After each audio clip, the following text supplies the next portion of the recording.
Shout out to one of our audience members who told me to go watch the Mashable interview done by Sarah Bond. And shout out to Xbox So Serious for actually clipping this. This is the clip that I've been using to pepper a PlayStation fanboy content creator who, I mean, was among those who spread FUD on the weekend of October 4th and October 12th. Do you remember when we put it on a calendar when they were saying that Xbox was pulling stock from Walmart and Target and all these places? And, you know, they also came up with a second rumor that there was a new CEO guy who was going to go ahead and pull hardware. And, you know, these people are basically throwing crap to the wall to seeing exactly what sticks. And their so-called premises is based on just the Xbox is dead paradigm. They want to see Xbox fail so that they could be right. I told y'all. And so this is the very funny part of this whole thing. When Sarah Bond sat down in this interview, she basically talked about the new Xbox experience. This gentleman here asked her a question, and she went ahead and answered. So let's go ahead and see what it is that the question said and what her answer is. Rumors are that the next gen console will be almost more like a gaming PC in a lot of ways. That it'll be super high powered. I don't know if you can speak to that at all, but I mean that would be helpful for me because there's a lot of like PC games I'd love to play, but like I said, getting the barrier of entry seems like it's really high. So if there was a console, barrier of entry seems like it's pretty high. I don't know, sir, but hey, let's keep it pushing. that could kind of be a gaming PC and console in one, like that would be helpful for me. I don't know what you can tell us about the next gen console. Any? Well, I can tell you're right that the next gen console is going to be a very premium, very high end curated experience. You're starting to see some of the thinking that we have in this handheld, but I don't want to give it all away. So she said that you're right. So why then are these pundits over here fudging FUD to make it seem like Xbox is leaving hardware? Have they ever considered the mathematics behind it? Have they ever even pondered that this is going to be such a silly notion where Xbox to walk away from the platform where it actually makes more money on average per gamer, per user? There are many of them. This is just one that I'm pointing to, but you can see them constantly begging, praying, and wishing that Xbox will somehow leave hardware.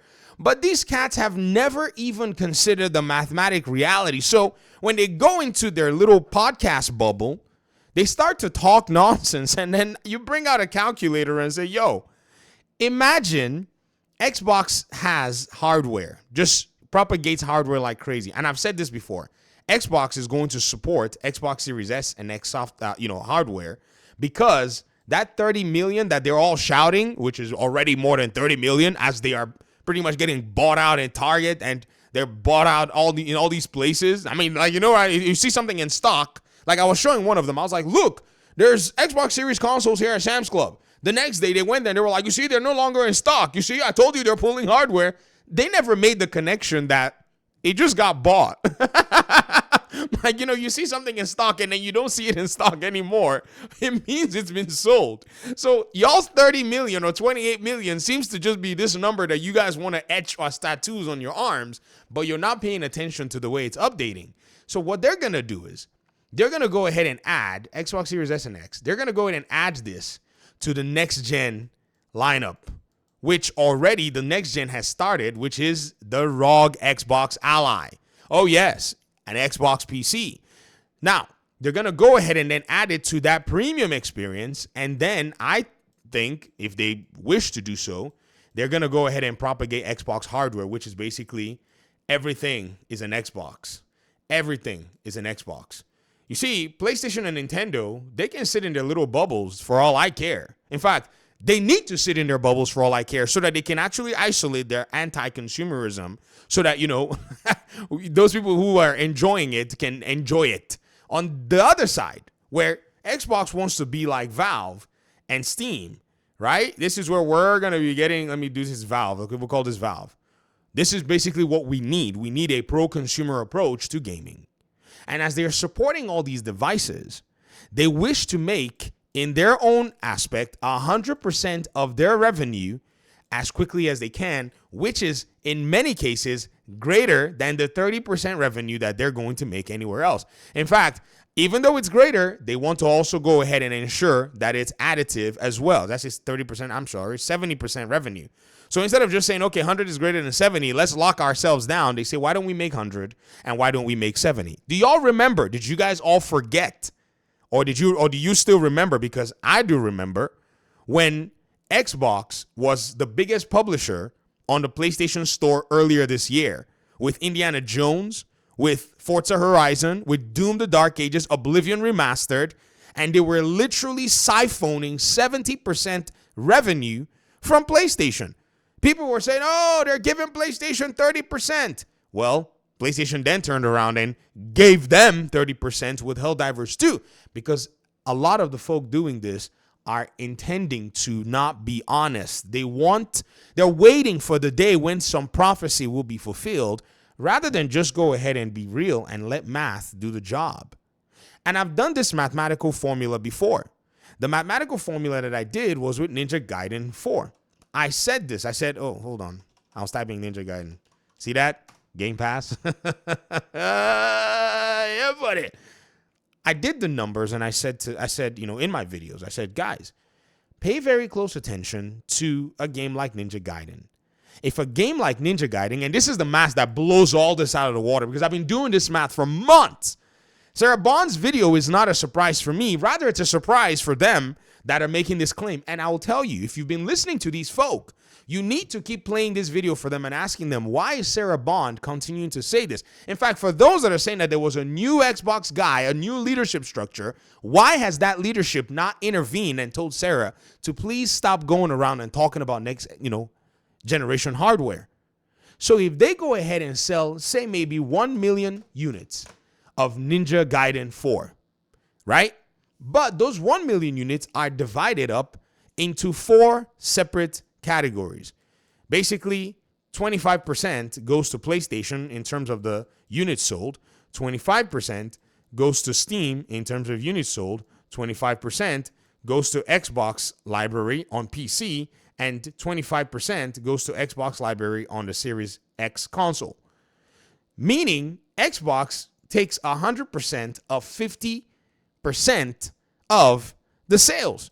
So 500,000 units will now be what goes to Xbox in terms of its number times 70, which is 35 million. Is anybody looking at what's going on here?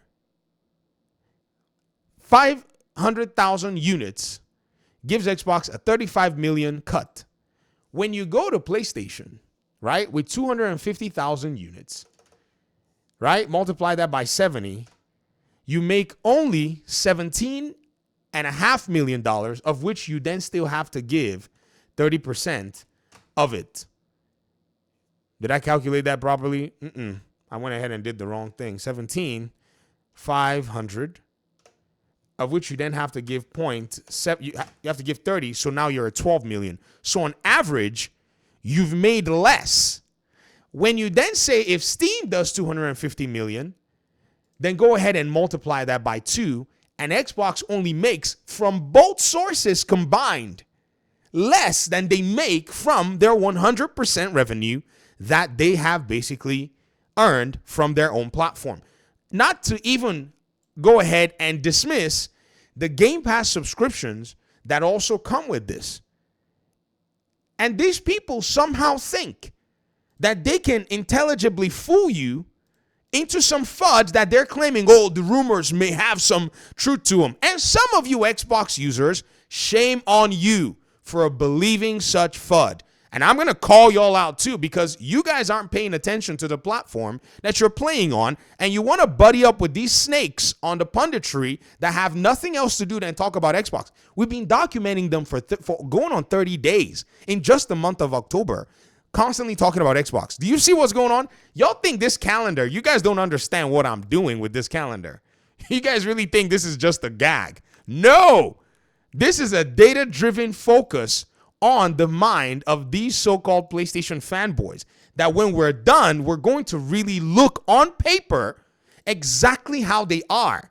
Do you really think that this is just me gagging around? At first, it started, I said to myself, this is how I started out.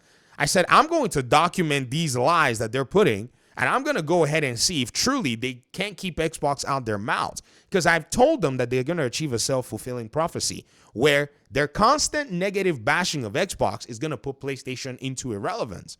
They thought I was joking. And now we're seeing it. In fact, we're going to then move this again, God willing, to November so that we can assess and analyze and go from there. Comment section. Thanks for watching the video. Peace out.